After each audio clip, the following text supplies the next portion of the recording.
De plus, à chaque fois que le virus se propageait chez une nouvelle espèce, il mutait, ce qui lui permettait de se transmettre plus facilement d'un être vivant à un autre.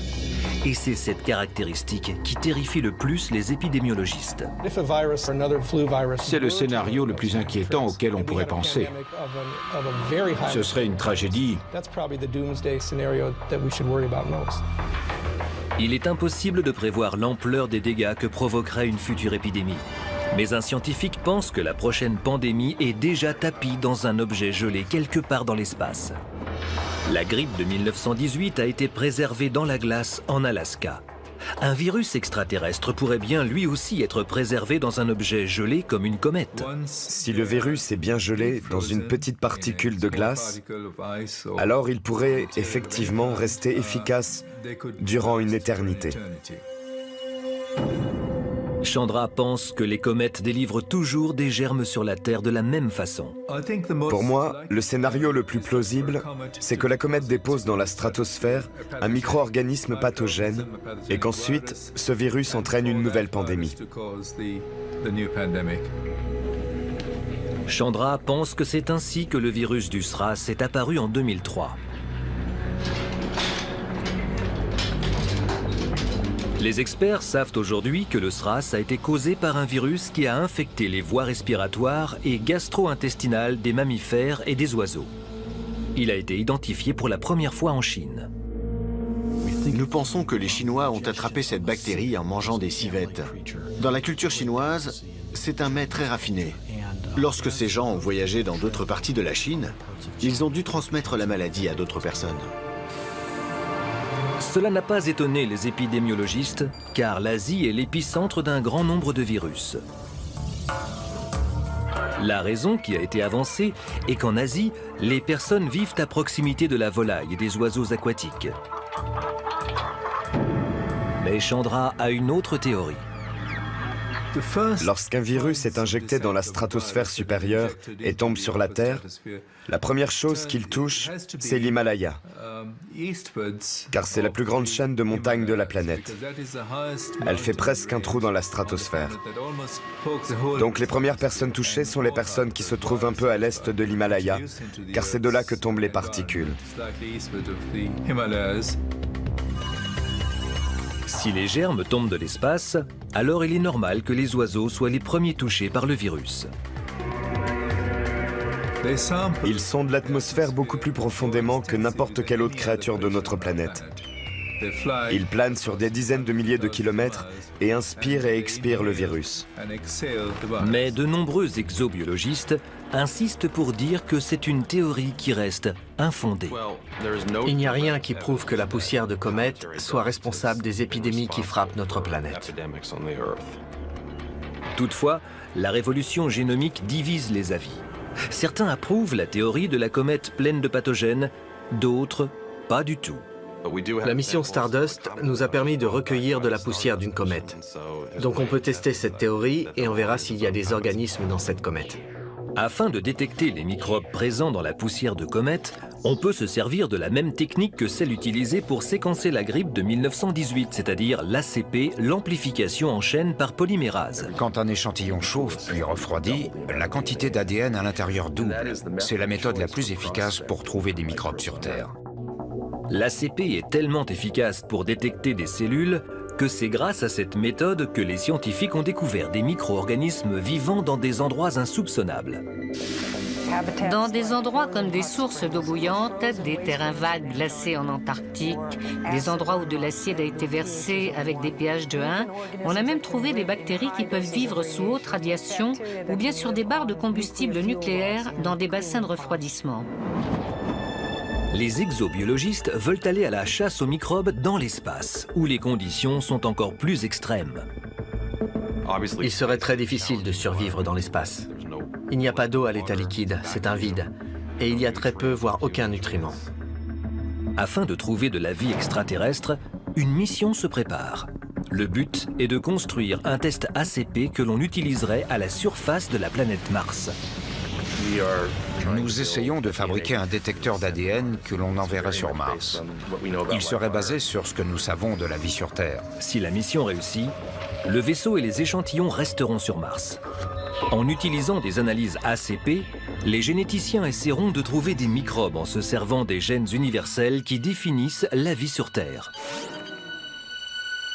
À ce jour, 500 gènes dominants ont été identifiés. Parmi ces 500 gènes, on va chercher à savoir lesquels ont le moins changé. Ce sont ceux-là que l'on utilisera pour trouver d'autres organismes. Il est possible que certains des micro-organismes extraterrestres que l'on trouvera soient pathogènes. Mais si on ne les teste pas, on ne le saura jamais. Certains experts pensent qu'il serait plus judicieux de ramener les échantillons dans des laboratoires sur Terre si l'on veut avoir une chance de trouver de la vie sur Mars. Nous rechercherons des indications de vie active, mais aussi des fossiles. Nous essaierons de trouver des spores, des éléments anti-essence, des biomatériaux ou des restes de parois cellulaires. Bref, nous recueillerons tout ce qui pourrait être associé à la vie. Cependant, cette mission n'est pas sans risque. Ce qui nous inquiète le plus, ce serait de retrouver un organisme qui représente un grand danger pour le monde. Les experts s'accordent pour dire qu'il y a des chances, même minces, qu'un germe martien s'échappe et vienne dévaster la Terre. La NASA mettrait en quarantaine le microbe, comme dans le roman La variété d'Andromède. Mais cela serait-il suffisant ?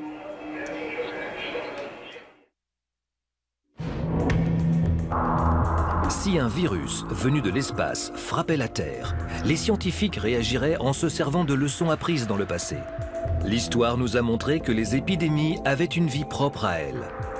Aujourd'hui, les scientifiques ont la lourde tâche de découvrir comment détecter et isoler un agent infectieux avant qu'il ne se propage. Chaque maladie a son propre emploi du temps, son propre tempo, sa propre manière de transmission et son propre intervalle sériel. C'est tout cela qui est pris en considération par les experts de santé. Lorsqu'il a affaire à une nouvelle maladie, un scientifique cherche d'abord à savoir comment le virus se transmet. Est-ce qu'il se transmet par la nourriture ou par l'eau? Est-ce qu'il se transmet lorsque l'on tousse? Est-ce qu'il se transmet par l'activité sexuelle? Dès qu'on a la réponse, on peut tenter d'arrêter la prolifération du virus. Les experts de la santé savent que lorsqu'une maladie se propage librement, la panique s'installe et certains peuvent se retourner contre leurs amis ou fuir des membres de leur famille. Comme dans les années 1930 et 40, lorsqu'une épidémie de polio a fait rage. Les petites villes se fermaient au monde extérieur. Les lieux de rassemblement comme les écoles, piscines et parcs de jeux ont été fermés. Et il est possible que nous devions affronter une nouvelle pandémie dans quelques dizaines d'années. Nous devons nous préparer à la prochaine menace. Ce sera peut-être une pandémie de grippe ou bien une maladie tout autre. Les docteurs espèrent que les hôpitaux pourront augmenter leur personnel en temps de crise, car les docteurs et les infirmières tomberont malades eux aussi. Les hôpitaux pourraient facilement perdre 30% de leur équipe médicale. Donc il n'y aura pas assez de médecins pour beaucoup trop de patients. Le matériel de secours sera vite épuisé. Il nous faudrait puiser dans la réserve nationale d'agents antiviraux ou de respirateurs artificiels pour aider les victimes. Comme on l'a vu avec l'ouragan Katrina, des centres de soins alternatifs peuvent ouvrir. Dans le cas de la pandémie que l'on envisage, le mieux serait de dissuader les victimes d'aller à l'hôpital, car là-bas la maladie se diffuserait très rapidement. Les experts affirment qu'il faut se préparer à l'avance. Au milieu d'une telle crise, il serait difficile de réfléchir. On verrait des proches malades. Et ça troublerait nos pensées et notre prise de décision, car on serait trop impliqué au niveau émotionnel. Afin d'arrêter la propagation d'une épidémie éventuelle, certaines règles ont déjà été établies. Les docteurs doivent reporter aux autorités sanitaires tout changement notable dans la progression de maladies infectieuses. Si les autorités sanitaires sont alarmées, elles imposeront une mise en quarantaine partielle. Certains rassemblements publics ne pourraient pas avoir lieu. Des concerts seraient annulés, par exemple, et des écoles seraient fermées. Ces dernières années, des cas d'une grippe aviaire appelée H5N1 ont alarmé les épidémiologistes. Le taux de mortalité chez les personnes infectées par ce virus était incroyablement élevé. Le virus H5N1 en Asie et à d'autres endroits a tué 50% des personnes infectées. On sait que le virus a été transmis aux humains par les oiseaux. Dans certains cas isolés, il a peut-être été transmis aussi d'une personne à une autre. Si cette possibilité nous angoisse, qu'en est-il d'une infection extraterrestre ramenée sur Terre par un de nos propres vaisseaux? Ça ressemble à de la science-fiction, et pourtant, les experts traitent cette éventualité avec sérieux. Plusieurs scientifiques impliqués dans l'exploration spatiale affirment qu'il est dangereux de déplacer du matériel d'une planète à une autre. L'article 9 du traité de l'espace de 1967, signé par plus de 90 nations, stipule que tous les pays doivent éviter une quelconque contamination nocive avec la Terre. Lorsqu'on a envoyé des astronautes sur la Lune au cours du programme Apollo, c'était la première fois que les clauses du traité de l'espace allaient être testées. À l'époque, lorsque les astronautes sont revenus, ils ont été mis en quarantaine ainsi que les roches et échantillons qu'ils ont ramenés. La NASA continue de s'inquiéter qu'une sonde spatiale puisse ramener un organisme extraterrestre qui infecterait notre biosphère. La probabilité qu'un échantillon contienne un organisme infectieux ou dangereux pour l'humain est faible, certes, mais elle n'est pas de zéro. Dans sa recherche d'une vie extraterrestre, la NASA a longtemps considéré la planète Mars comme la meilleure éventualité à proximité. Après que la sonde Viking a reporté en 1970 qu'il n'y avait pas de vie sur Mars, les scientifiques ont arrêté de s'inquiéter pour les organismes dangereux. Cependant, de nouvelles découvertes surprenantes pourraient bien tout remettre en cause. En 2006, le Mars Global Surveyor prend des photos de la surface de la planète qui montrent de tout nouveaux ravins qui n'apparaissaient pas il y a 6 ans. Cela indique que de l'eau à l'état liquide a peut-être coulé sur Mars dans cette dernière décennie. Cette découverte nous a montré qu'il y avait peut-être vraiment de la vie sur Mars. Sur la Terre, partout où il y a de l'eau, il y a de la vie. Donc le meilleur moyen de trouver de la vie, telle qu'on la connaît, est de chercher de l'eau.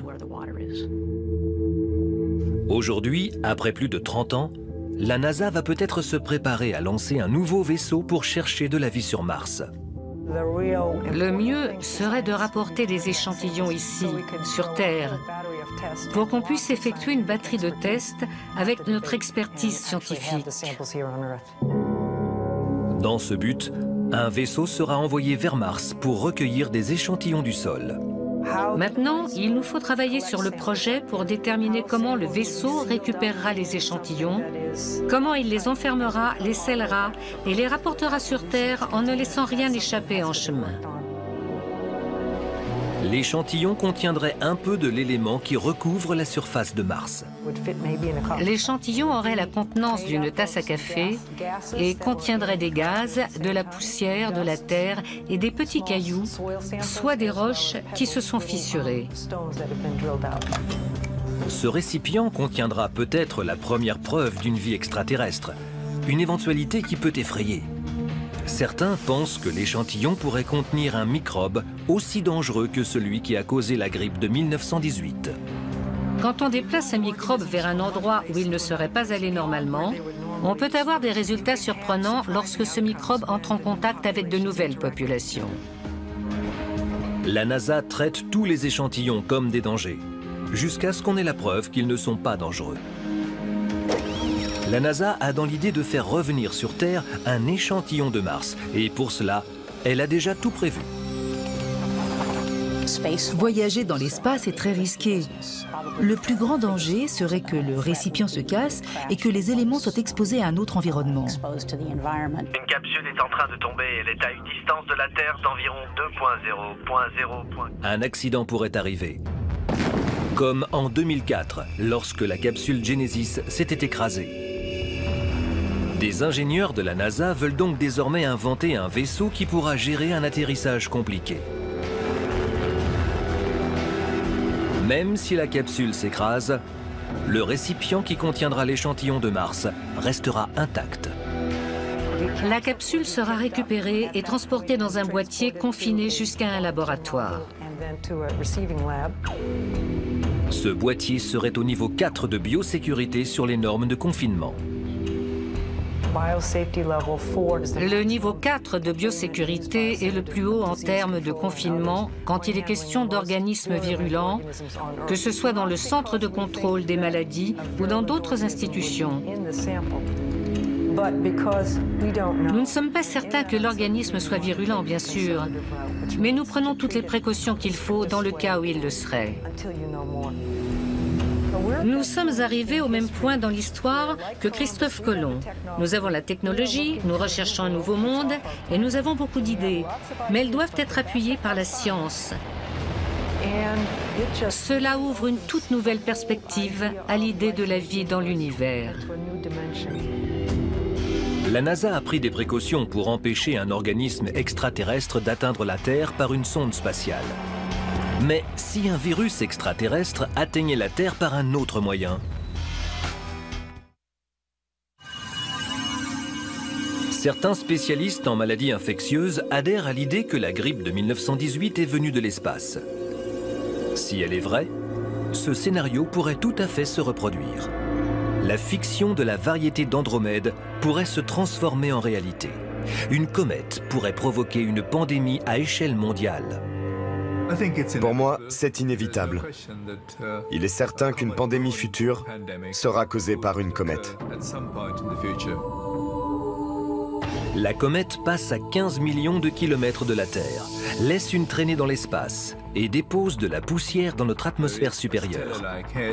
Les comètes ont une tête faite d'étoiles et de longues queues qui suivent. Ces longues queues sont en fait les matériaux qui se sont évaporés de la surface de la comète. La gravité attire ces particules vers la surface de la Terre. La poussière tombe sur la surface de la Terre. En temps normal, la gravité attire la poussière lentement. Il peut se passer plusieurs dizaines d'années avant que les particules n'atteignent la surface. Mais tous les 11 ans, le Soleil entre dans ce qu'on appelle un cycle solaire. Le Soleil est une étoile très active. Il éjecte des particules et des électrons à sa surface et on a des champs magnétiques en grande quantité.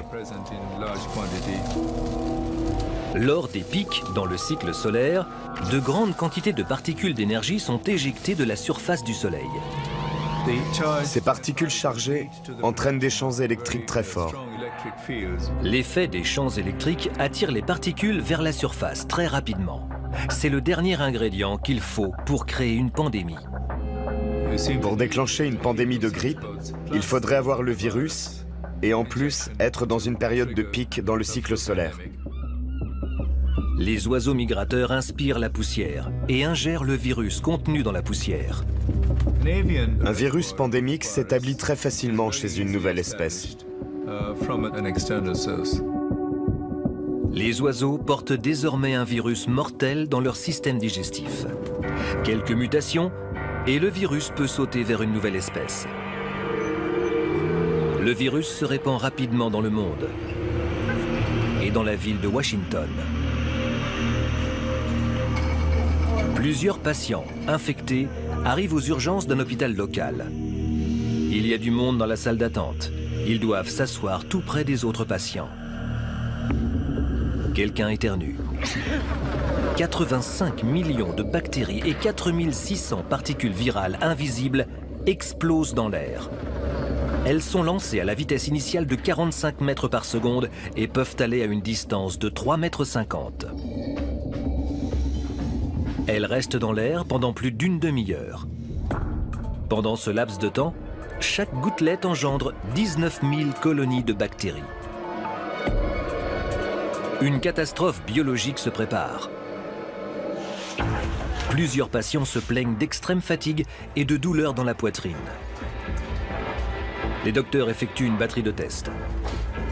Ça ressemble à une grippe ordinaire. Quand soudain, un jeune homme tousse et rejette du sang. Une infirmière remarque que les pieds du jeune homme deviennent bleus car il manque d'oxygène. Au bout d'un moment, on observerait un changement dans la maladie. Mais au moment où on le remarquerait, d'autres personnes seraient sûrement déjà infectées. L'hôpital informe les responsables de la santé publique. les docteurs n'arrivent pas à se mettre d'accord sur un diagnostic. Beaucoup de ces nouvelles infections arrivent à se faufiler, d'abord parce qu'on ne les anticipe pas, et ensuite parce qu'elles sont capables de se camoufler. À présent, plus de 100 personnes ont été contaminées.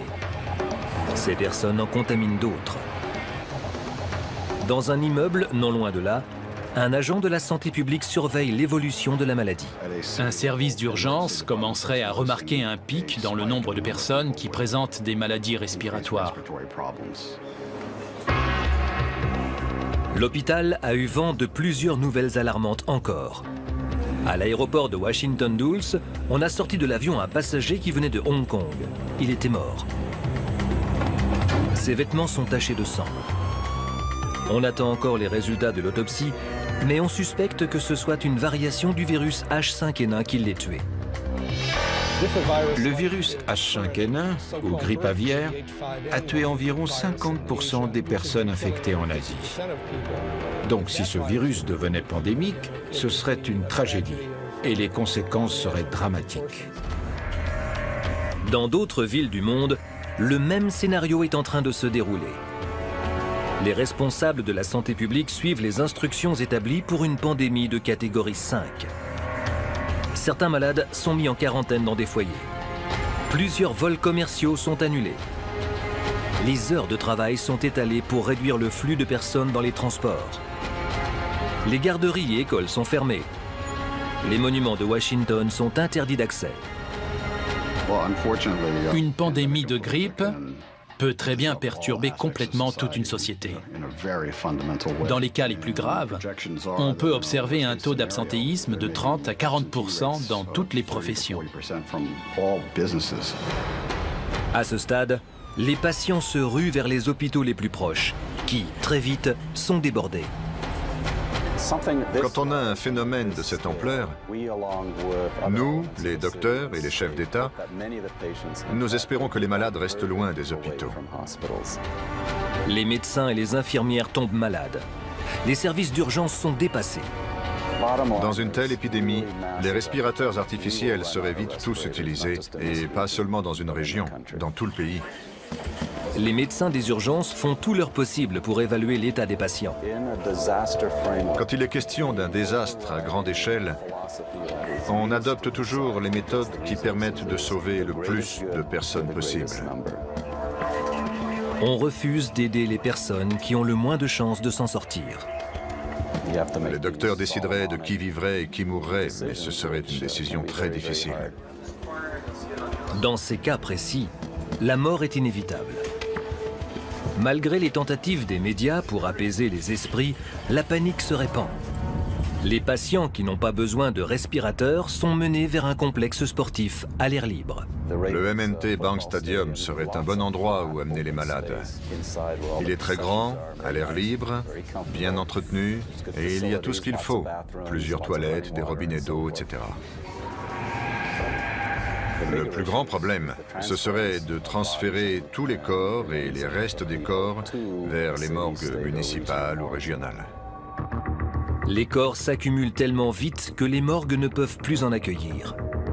Dans les cimetières locaux, on creuse des tombes à la suite, mais pas assez vite pour le nombre grandissant de cadavres. L'épidémie a commencé depuis 3 semaines à Washington, et c'est devenu une ville fantôme. Mais elle n'est pas la seule. Toutes les villes du pays luttent contre cette catastrophe biologique qui a affecté des millions de vies. Pour le moment, ce scénario n'est encore que fiction. Mais s'il devenait réalité, la science trouverait-elle un moyen de nous protéger contre ce genre d'épidémie ?